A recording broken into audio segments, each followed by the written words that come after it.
پہلے supreme court پھر یہاں پھر سپریم کورٹ اور پھر یہاں یہ بتائیے گا کہ آپ کی آج پٹیشن تھی پولیس کے اگینسٹ جو آپ کے خلاف ایف آئی آرز دی جا رہی ہیں Lahore high court Rawalpindi bench کا، اس کا کیا بنا؟ دیکھیں، پہلے تو چلے سے 2 دن پہلے تک ہائی کورٹ میں جسٹس چودھری عبدالعزیز صاحب کی عدالت میں انہوں نے یہ بیان دیا تھا کہ ان پر کوئی کیس نہیں ہے۔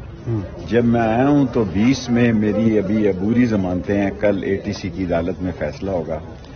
آج چودھری عبدالعزیز صاحب نے یہ فیصلہ دیا ہے کہ جتنے نام ان کے ضمنیوں میں جہاں جہاں ڈالے گئے ہیں اس کی لسٹ جو ہے وہ 15 دنوں کے اندر اندر پیش کی جائے۔ کم از کم اس میں مجھے یہ سہولت آج بڑی ملی ہے کہ مجھے پتہ لگ جائے گا کہ مجھے کہاں کہاں چلے کے دوران اور کس کس کیس میں ڈالا گیا ہے، کیونکہ میں نے موج کو دیکھا ہی نہیں جس میں مجھے کل بتایا گیا کہ میں دہشت گردی میں بھی مطلوب ہوں۔ جو شخص پیدائش سے لے کے اس عمر تک کسی شہر میں بھی نہیں گیا، اس پر بھی آپ دہشت گردی کا مقدمہ کریں گے تو یہ افسوسناک بات ہے۔ شیخ صاحب، ابھی اسٹیٹس کیا ہے؟ آپ تو دہشت گردی کی جو دفعات کے تحت مقدمات ہیں ان پہ عبوری ضمانت پر ہیں، کل پتہ لگ جائے گا جی۔ بنیادی ضمانتیں تو راولپنڈی شہر کی ہیں، اس میں کیا فیصلہ آتا ہے اے ٹی سی کی عدالت میں۔ اور باقی جو کہہ رہے تھے ووٹ کو عزت دو، وہ بھی بلاول نے انوکھا لاڈلا سے چھین لیا۔ شیخ صاحب اور یہ روز کہتے تھے ووٹ کو عزت دو، کل ایبٹ میں اس نے بھی کہہ دیا کہ مجھے بھی عزت دو اور ووٹ بھی مجھے دو۔ شیخ صاحب، آپ نے کہا کہ آپ خاموش ہیں یا میاں نواز شریف تو آپ بولنا شروع ہو گئے؟ بس میں بھی اب آہستہ آہستہ بولنا شروع ہو گیا ہوں۔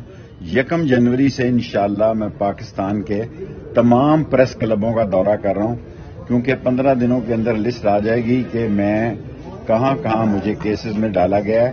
اب پریس کلب میرے ضمانتی جو ہے وہ دیں گے، کیونکہ میں نے ساری زندگی میڈیا کے ساتھ گزاری ہے۔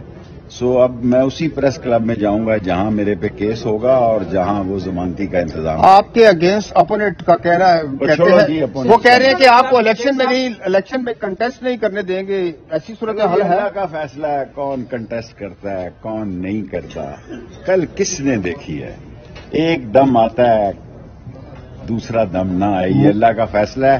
اگر الیکشن ہو رہے ہیں اور الیکشن تک میں باہر ہوں یا جیل میں بھی ہوں، میں نے 4 لوگوں کو اپنے اسٹامپ لکھ کر دے دیے ہیں، جس میں کھوسا صاحب بھی شامل ہیں، جس میں سردار رازق صاحب شامل ہیں، جس میں اعتزاز احسن شامل ہیں، جس میں راجہ صاحب اکرم صاحب کے بیٹے جو سلمان اکرم راجہ صاحب شامل ہیں اور سرجیل شامل ہیں۔ 5 آدمیوں کو میں نے اسٹامپ لکھ کر دے دیے ہیں، وکالت نامے میں دستخط کر دیے ہیں کہ اگر میں جیل جانے جاتا ہوں، اگر جیل سے مجھے الیکشن لڑنا پڑتا ہے تو وہ میرے اٹارنی ہوں۔